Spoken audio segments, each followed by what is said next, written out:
कहानी की शुरुआत एक सिड नाम के लड़के से होती है। सिड स्कूल में पॉपुलर नहीं है, उसे ऐसे ही रहना है। ज़्यादा पॉपुलर होने की उसकी कोई इच्छा नहीं है क्योंकि इसके बहुत फ़ायदे हैं। ना तो उसे कोई परेशान करता है, ना उसके ऊपर कोई प्रेशर है कूल बनने का। ऐसा होने के लिए उसने खुद के लिए 3 रूल्स बनाए। पहला रूल, वो किसी भी स्टूडेंट से फालतू बात नहीं करेगा, यानी कि शट द माउथ। अपने मुंह को ज़्यादा से ज़्यादा बंद रखेगा क्योंकि हर मुसीबत की जड़ है बोलना। दूसरा रूल, स्कूल के बरामदे में खड़े होकर गॉसिप्स और स्पॉटलाइट से दूर रहना और बस स्कूल के वीडियो गेम कंपटीशन में पार्टिसिपेट करना या ज्यादा से ज्यादा हॉकी टीम का साइड प्लेयर बन जाना, जो एक तरीके से पानी वानी पिलाता है। मतलब वो पार्टिसिपेट तो कर रहा है चीजों में पर स्पॉटलाइट में नहीं आ रहा। और उसका तीसरा रूल है स्कूल के सबसे नामी बुली लड़के से दूर रहना, जिसका नाम है चक। चक एक बदतमीज लड़का है, जो भी उसके हत्थे चढ़ता लड़का उसको पेल देता। दो मतलब होते हैं पेलने के बेटा। फिर वो उन्हें पेल के उनकी वीडियो अपने YouTube चैनल पर डालता। वाह क्या बिजनेस है। एक बार तो चक ने स्कूल के बंदे को बिल्कुल अधमरा कर दिया था, पर उसका बाप अमीर है तो लड़का केस वेस के चक्कर से आराम से बाहर आ गया। और ऐसा दुख वुख मनाने का ऐसा कुछ नहीं सर। मैं सबसे पहले उनकी फैमिली से मिलना चाहूँगा क्योंकि मेरी गलती है। अगर वो चाहेंगे कि जो वो चाहेंगे वही होना चाहिए।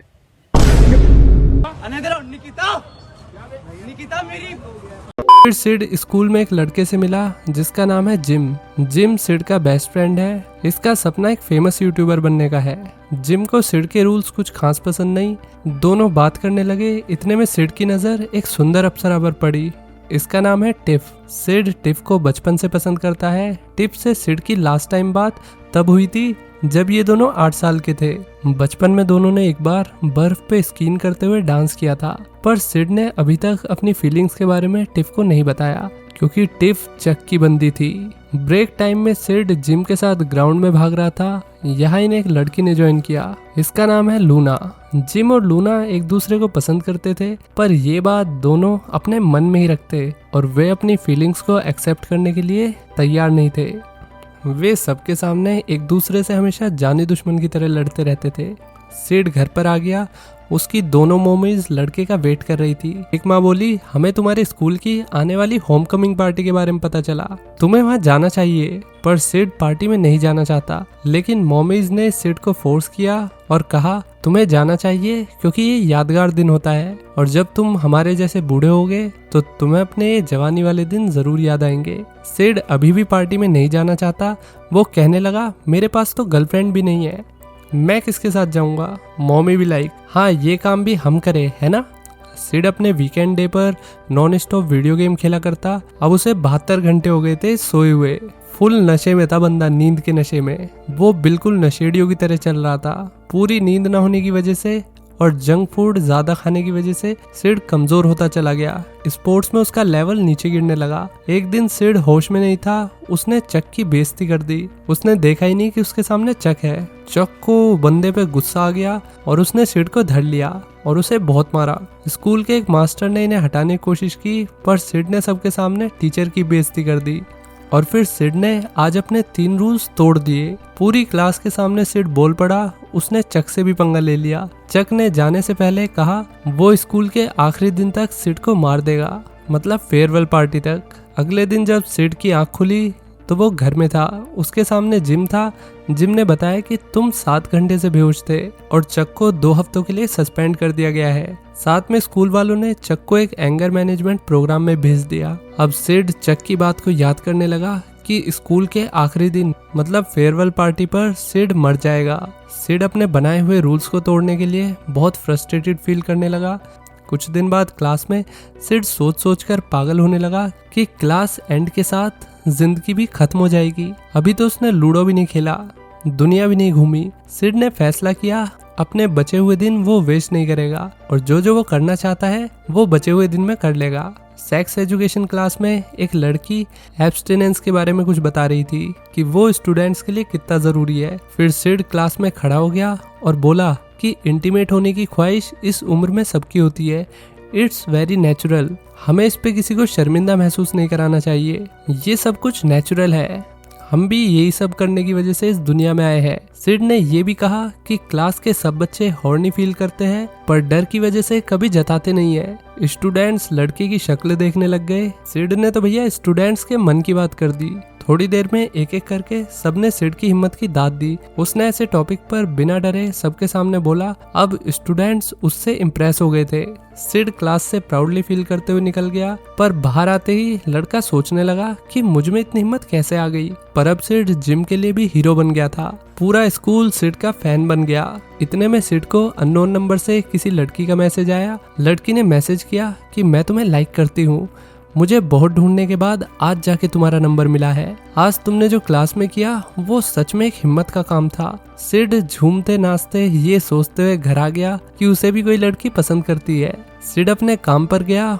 वो part time pizza delivery boy का काम करता था। अपना काम खत्म करके सिड जिम के पास आ गया। वो जिम से कहने लगा कि 2 हफ्तों में चक वापस आ जाएगा और मुझे मार डालेगा। सिड ने जल्दी से एक विश लिस्ट बनाई जो उसे मरने से पहले पूरी करनी थी। सिड के पास 14 दिन बचे हैं।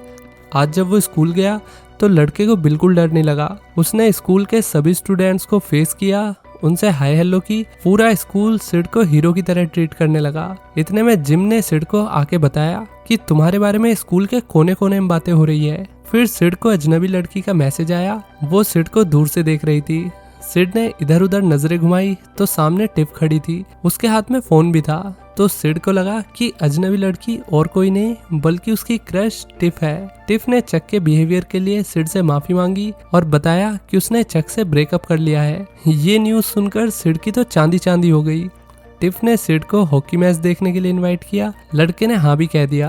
रात को दोनों हॉकी गेम देखने आए। हॉकी टीम के फेमस लड़के का नाम है एरिक। एरिक हॉकी को ऐसे खेलता है जैसे उसके बाएं हाथ का खेल हो। उसका बाप हॉकी टीम का कोच भी है। जब एरिक थोड़ा सा बेकार खेलने लगता या आउट ऑफ परफॉर्मेंस हो जाता तो इसका बाप इस पे चिल्लाने लगता, वो भी बीच मैदान में। आज भी एरिक ठीक से नहीं खेल रहा था। उसका बाप सबके सामने लड़के पर चिल्लाने लगा। ब्रेक टाइम में कोच ने सबकी वोट लगा दी और बोला यही दिन देखने के लिए मैंने तुम्हें पैदा किया था। खास तौर पर कोच ने अपने बेटे एरिक की अलग से क्लास लगाई क्योंकि पैदा तो उसने सिर्फ एरिक को ही किया था। Hope so. फिर ब्रेक खत्म हो गया, सब गेम के लिए जाने लगे। सिड ने देखा कि एरिक बहुत उदास बैठा है। सिड उससे बात करने लगा। एरिक ने उसे बताया कि उसे कभी हॉकी प्लेयर बनना ही नहीं था, वो तो एक डांसर बनना चाहता था। पर लड़के के बाप ने जबरदस्ती उसे हॉकी थमा दी। टिपिकल अमेरिकन पेरेंट्स मेंटेलिटी, जो बाप ने किया वही बेटा करेगा। नाचने में कौन सा करियर रखा है? वैसे भी डांस इंडिया डांस तो इंडिया में है ना कि अमेरिका में। अरे भाई से कोई टिकटॉक का अकाउंट बना के दो।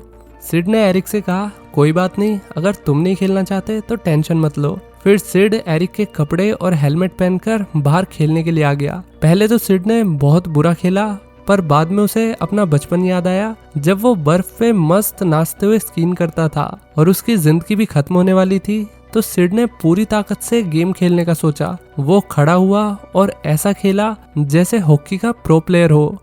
इसी के साथ सिड की टीम जीत गई। सिड खुशी से नाचने लगा। उसने खुशी खुशी में अपना हेलमेट भी उतार दिया। अब सबको पता चल गया कि ये एरिक नहीं सिड है। सब लड़के को ऐसे खेलते देख के चौंक गए, पर वो सिड से इम्प्रेस भी थे। कोच को भी सिड पसंद आ गया, मतलब एज ए हॉकी प्लेयर। रात में अजनबी लड़की का मैसेज आया कि वो सिड के हॉकी परफॉर्मेंस से बहुत खुश हुई। अगले दिन स्कूल में प्रेसिडेंट इलेक्शन की तैयारी शुरू हो गई। फिर हम एक लड़की को देखते हैं जिसका नाम है मेगन। बैगन नहीं, मेगन। मेगन प्रेसिडेंट पोस्ट के लिए इलेक्शन में खड़ी हो रही थी। उसे अपने लिए एक असिस्टेंट चाहिए था, पर कोई भी स्टूडेंट उसका असिस्टेंट नहीं बनना चाहता था क्योंकि वो एक लड़की है। नहीं, इसलिए नहीं, क्योंकि उसे ढंग से स्पीच देना नहीं आता। सब लोग बैठकर मेगन का मजाक उड़ा रहे थे, उसे इग्नोर कर रहे थे। तभी सिड आगे आया और उसने उसका असिस्टेंट बनने के लिए हाँ कह दिया। मेगन को कोई और नहीं मिला तो उसने भी सिड को अपने असिस्टेंट के तौर पर ले लिया। फिर सिड स्कूल में एक लड़के के पास आ गया। ये लड़का ड्रग्स बेचता है। सिड के आखिरी दिन चल रहे थे तो उसने सोचा कि चौहान का माल भी ट्राई कर लिया जाए। लंच ब्रेक में सिड ने एरिक को देखा। उसने डांस टीम ज्वाइन कर ली। ये देखकर सिड एरिक के लिए काफी खुश था। रात को सिड फिर से अपनी महबूबा के साथ मैसेज पर चैट करने लग गया। उसे अभी भी लड़की की असली पहचान नहीं पता थी, फिर भी वो लगा पड़ा रहा। आज स्कूल में इलेक्शन डे है। मेगन जीतने के लिए बहुत नर्वस फील कर रही थी। मेगन ने गलती से टॉफी समझ के चौहान वाला माल चख लिया। अब लड़की कंट्रोल से बाहर हो गई। वो और ज्यादा डर गई कि उसकी प्रेसिडेंट पोस्ट कहीं हाथ से ना निकल जाए। सिड ने मेगन को कहा कि चिंता मत करो, एक टॉफी से कुछ भी नहीं होगा। ये कहते हुए उसने भी एक टॉफी ले ली। अब या तो दोनों साथ में हारेंगे या फिर साथ में हारेंगे, आई मीन साथ में जीतेंगे। स्टेज पर मेगन सिड के साथ स्पीच देने आ गई, पर दोनों ही अपने कंट्रोल से बाहर थे। वो कुछ भी बके जा रहे थे। ये क्या बक रहे? सिड नाचने लगा, मेगन भी रैपिंग करने लगी। पूरा स्कूल उन पे हंस हंस के पागल हो गया। अगले दिन स्कूल प्ले की प्रैक्टिस चल रही थी। तभी सिड ने देखा कि टिफ एक बुली करने वाले जॉन नाम के लड़के के साथ प्ले कर रही है। प्ले वाले दिन सिड ने जॉन के मेकअप में कुछ मिला दिया, जिससे उसका चेहरा बंदर के पिछवाड़े जैसा लाल हो गया। सिड ने मौके का फायदा उठाया और खुद जॉन का रोल टिफ के साथ प्ले करने स्टेज पर आ गया। प्ले के बाद सिड ने टिफ से एक पार्टी में चलने के लिए पूछा। लड़की मान गई। रात में सिड अपने दोस्तों जिम और लूना के साथ टिफ के घर उसे लेने आ गया। कार में जिम और लूना अभी भी लड़ ही रहे थे। सिड गेट पर खड़े होकर टिफ का वेट करने लगा। थोड़ी देर में टिफ बाहर आ गई। चारों मिलकर अपने एक दोस्त के घर पार्टी के लिए पहुंचे। यहाँ टिफ और सिड ने साथ में बहुत मजे किए। तभी चक पार्टी में आ गया। उसने टिफ से पूछा, तुम मेरे मैसेज और कॉल्स को इग्नोर क्यों कर रही हो? लड़की अब भी कुछ नहीं बोली। चक अपनी एंगर मैनेजमेंट प्रोग्राम क्लास छोड़कर आया था। इस बात पर टिफ को उस पर गुस्सा आ गया। चक टिफ का हाथ पकड़कर उसे पार्टी से ले जाने लगा। तभी सिड ने टिफ का हाथ पकड़ लिया। चक सिड को मारने की धमकी देने लगा। इतने में चक की कार में आग लग गई। चक जल्दी से कार को देखने भागा। इधर सिड और टिफ पार्टी से भागकर एक जंगल में आ गए। सिड फिर लड़की को किस करने के लिए आगे बढ़ा, पर टिफ ने उसे रोक दिया और बोली, मैं तुम्हारे लिए ऐसा कुछ फील नहीं करती हूँ। मैं तो अभी भी चक से ही प्यार करती हूँ। बस उसे सुधारने के लिए मैंने ब्रेकअप किया। फिर सिड ने पूछा, तुम मुझे मैसेज नहीं कर रही थी? लड़की ने बताया कि उसके पास तो सिड का नंबर भी नहीं है, तो मैसेज कैसे करेगी? सिड कुछ नहीं बोला। उसका दिल चकनाचूर हो गया। टूटे दिल के साथ सिड जिम और लूना के साथ घर आ गया। उसने अजनबी लड़की को मैसेज करके मिलने के लिए कहा, पर लड़की ने ये कहते हुए मना कर दिया कि मुझ में तुम्हारे जितनी हिम्मत नहीं है जो मैं तुम्हारे सामने आऊं। स्कूल में सिड ने लड़की का पता लगाने के लिए एक तरकीब सोची। उसने सभी स्टूडेंट से कहा, चलो हम अपने कंप्यूटर्स फोन्स को लॉग आउट करके बाहर की दुनिया को एक्सप्लोर करते हैं।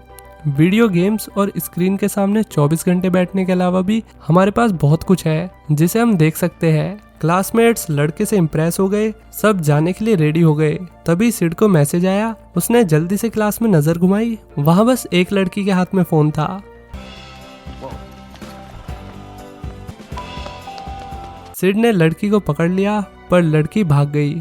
सिड ने उसका पीछा किया और ग्राउंड में फाइनली लड़की रुक गई। सिड ने उसका नाम पूछा। उसका नाम था केटी। केटी शर्मा रही थी, पर सिड नहीं। उसने लड़की से डेट पर चलने के लिए पूछा। स्कूल के बाद दोनों डेट पर गए। केटी को सिड के साथ अच्छा लग रहा था, जैसे वो उसे कब से जानती हो। दोनों बहुत कम टाइम में एक दूसरे के नजदीक आ गए। दोनों ने किस भी की और इसी के साथ उनका रिलेशनशिप गहरा हो गया।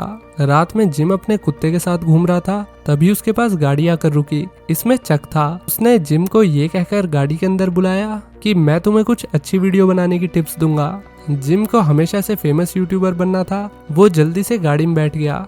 अगले दिन सब लोग स्कूल में सिड को बहुत अजीब तरीके से देख रहे थे। एक स्टूडेंट ने तो सिड को वीडियो दिखाई जिसमें जिम ने नशे में सिड के सारे राज खोल दिए थे। वीडियो में जिम ने सिड की विश लिस्ट के बारे में बताया, उसके ड्रग्स लेने के बारे में, जॉन के मेकअप में कुछ मिलाने वाली बात। और हद तो तब हो गई जब जिम ने सिड की अजनबी गर्लफ्रेंड के बारे में बताया कि उसे टिफ ने रिजेक्ट कर दिया, तो टिफ से बदला लेने के लिए उसने किसी भी चलती फिरती को अपनी बंदी बना लिया। बताओ जी। सिड के सारे राज सबको वीडियो के जरिए पता चल गए। सिड से अचानक स्कूल में सब लोग नफरत करने लग गए। उसे वीडियो गेम क्लास से बाहर कर दिया गया, हॉकी टीम से भी निकाल दिया गया और असिस्टेंट की पोस्ट से सिड को ड्रग्स यूज के चलते हाथ धोना पड़ा। सिड केटी से बात करना चाहता था, पर आज केटी स्कूल ही नहीं आई। सिड इस सब के बारे में सोच सोच कर परेशान हो रहा था। घर आने पर उसने देखा कि जिम उसका वेट कर रहा है। जिम ने लड़के से कई बार सॉरी कहा, मगर सिड को बहुत दुख पहुंचा था। उसने जिम से कहा, तुम्हारी वजह से सब कुछ खत्म हो गया। मेरी अच्छी खासी लाइफ तुमने खुद को फेमस करने के लिए बर्बाद कर दी। रात को सिड ने केटी से बात करने की कोशिश की, मगर केटी ने उसे माफ करने से मना कर दिया। अगली सुबह सिड से मिलने लूना आई। लड़की ने सिड से जिम को माफ करने के लिए कहा क्योंकि जिम ने कुछ भी जानबूझकर नहीं किया था। वो सिड को हर्ट नहीं करना चाहता था। फेयरवेल पार्टी भी आने वाली थी पर सिड का जाने का बिल्कुल भी मन नहीं था। लूना ने उससे कहा ये सब भूल जाओ और पार्टी की तैयारी शुरू कर दो, ये मौका फिर दोबारा नहीं आएगा। लूना ने यह भी बताया कि पार्टी वाली रात चक की कार में उसी ने आग लगाई थी।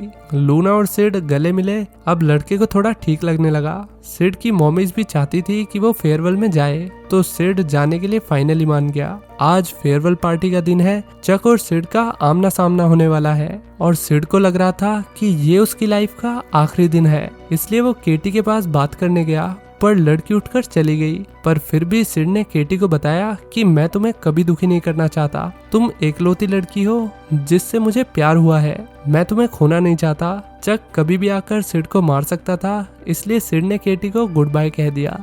थोड़ी देर में चक पार्टी में आ गया। उसने सिड को बहुत बुरी तरह मारा। इसके बाद हम सिड को हॉस्पिटल में देखते हैं। उसे बहुत चोट आई थी। लड़का बेहोश पड़ा था। कुछ टाइम बाद उसे होश आया। उसके सामने जिम खड़ा था। जिम ने बताया कि हम दोनों पर पार्टी में अटैक हुआ। जब सिड बेहोश हो गया तो आखिर पार्टी में क्या हुआ था। जिम ने सिड को बचाने के लिए चक पर हमला कर दिया। लूना ने भी चक को बहुत मारा। इसके बाद एरिक ने अपने बाप को मारा और उनके सामने डांस करने लगा।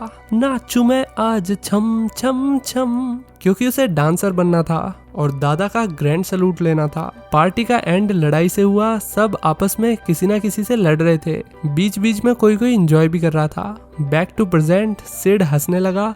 वो कमरे से बाहर आया तो पूरा हॉस्पिटल उसे अपने क्लासरूम जैसा लगा क्योंकि सबकी दही टूटी पड़ी थी। ज्यादातर स्टूडेंट वहीं थे।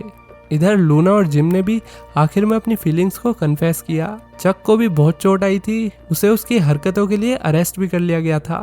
बाकी स्टूडेंट सिड को जिंदा देखकर खुश थे पर सिड सीधा अपनी बंदी केटी के पास आकर रुका और बोला जो कुछ हुआ उसके लिए मुझे माफ कर दो और मेरे साथ एक नई शुरुआत करो। केटी ने सिड की बात में हामी भरी। दोनों गले लगकर डांस करने लगे। इसी के साथ ये कहानी यहीं खत्म हो जाती है। तो दोस्तों मोरल ऑफ द स्टोरी ये है कि एक लड़की या तो आपको पसंद करती है या नहीं करती, इसके बीच में कुछ नहीं है कि वो कर भी सकती है, वो कल को करेगी, मैं उसे करवा दूंगा, ऐसा कुछ नहीं होता। अगर उसके मन में फीलिंग्स होगी तो होगी, नहीं तो नहीं होगी। जैसे टिफ के मन में सिड के लिए कोई फीलिंग्स नहीं थी क्योंकि चक चाहे कितना ही बुरा हो उसके दिल में फीलिंग्स उसी के लिए थी, इसलिए उसने सिड को रिजेक्ट कर दिया विद अ जेन्युइन रीजन। और केटी जो कि सिड को जानती भी नहीं थी वो उसके लिए फीलिंग्स लेके बैठी हुई थी और इतना सब कुछ होने के बावजूद भी उसने सिड से ब्रेकअप नहीं किया क्योंकि वो सच में सिड को ही पसंद करती थी। इसी के साथ ये कहानी यहीं खत्म होती है। चलिए मिलते हैं नेक्स्ट वीडियो में। Till then take care, bye bye.